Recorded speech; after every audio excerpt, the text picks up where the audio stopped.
Hey guys, welcome back to our channel. Hope you have a wonderful day. A few days ago, I received a screenshot where all the markets actually being in the red. One of, a friend of ours sent me this screenshot.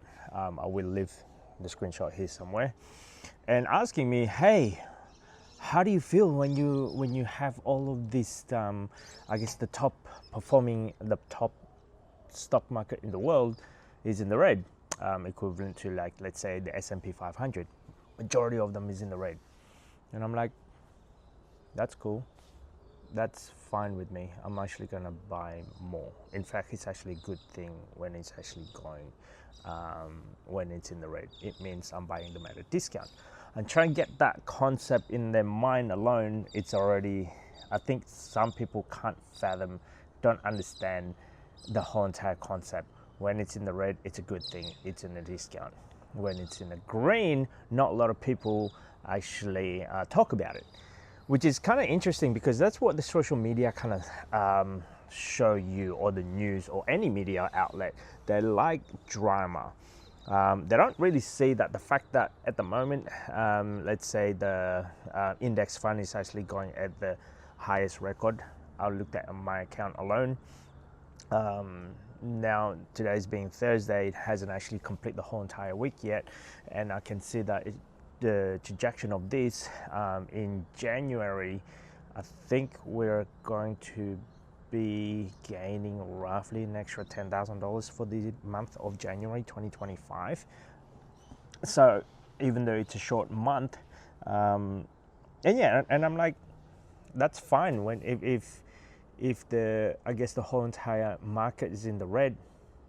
I'm not really fussed about it, but psychologically for some people it might be a little bit hard to grasp. Probably having that worriness, the fact that, hey, now the market's in the red, it might be a better idea to invest on the index fund. So I used to be like that. I remember those days when I was actually feeling that way. I remember those days when it's not just one day, it's actually every single day for about a couple of months when it's in the red, and I have doubts as well. This particular person also mentioned that, hey, if you were invested on Bitcoin, let's say, you could have earned XYZ amount, or an extra whatever it is percentage wise, you would be doubling your money and whatnot. And that's great in theory. I mean, if you look at the historical data, it probably is, but unfortunately I don't do I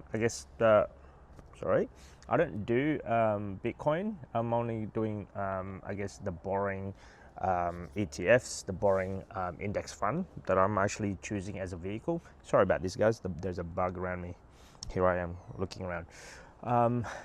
So if some people look at it, you could have doubled your money, or you could have gone, you would have been XYZ amount if you were done, invested in XYZ product within, let's say, short period of time, call it 3, 6, and 12 months or so. And for me, it's like, yes, that could be the case. But at the same time, I'm doing the slow, steady pace of growth. I'm not looking at the hype of getting really quick, and I'm not looking at the fact that short-term, let's say, increase, and then move on to the next one. No, I'm just gonna be slow and steady and keep on going. Funnily enough, after the have conversation with this person, is like, well, you're mentioning about Bitcoin, you're mentioning about different project here and there, or you're mentioning about XYZ product and whatnot. Did you actually put money in there? And goes, oh no, I didn't. Funny about that. Because, like, if you already know this data that you can actually earn more money than me, what's stopping you starting something small, something that is tangible, something that is reachable, as little as 200, 300, whatever spare coin that you have, if you have any. Great that you had all of those data, but if you don't really take action and prove the concept on a small amount that you can actually produce a, a profit, let's say, or an increase of your net worth, how can you go through to have thousands of dollars or hundreds of thousands of dollars? So I give them a challenge of this, right? So if you are in the sideline and you've been doing a lot of research and a lot of analysis, a lot of technical analysis, finding XYZ code, ABC, whatever it is that you're doing, and you can see that, hey, historically this one has been going up or not, then what's stopping you to financially be better off compared to other people that is still on the sideline? So I give this person a challenge. Listen, here's where I'm at currently. So if you can beat our average return, let's say, on an average of, let's say, 10%, year in, year out, then good for you. But for me, I know my path is maybe a bit slow for some. I know my path is really boring. It's really like, it's not sexy in a sense because you don't have that if and flow of profit going up and down. It's just slowly. It's really boring, really basic, and it's really, really slow. But I know that over time it will get there to that, I guess, our dream of having the $1 million in our net worth outside of our house. So yeah, overall, I guess some people love the idea of showing, hey, the gloom and doom on what's happening around the world. But for me, it's like, I'm just gonna keep on doing what I'm doing. In fact, I actually bought more on the next following day, I think it is, because it was a public holiday. I actually bought more of the same code repeat over and over again. But yeah, so stop being.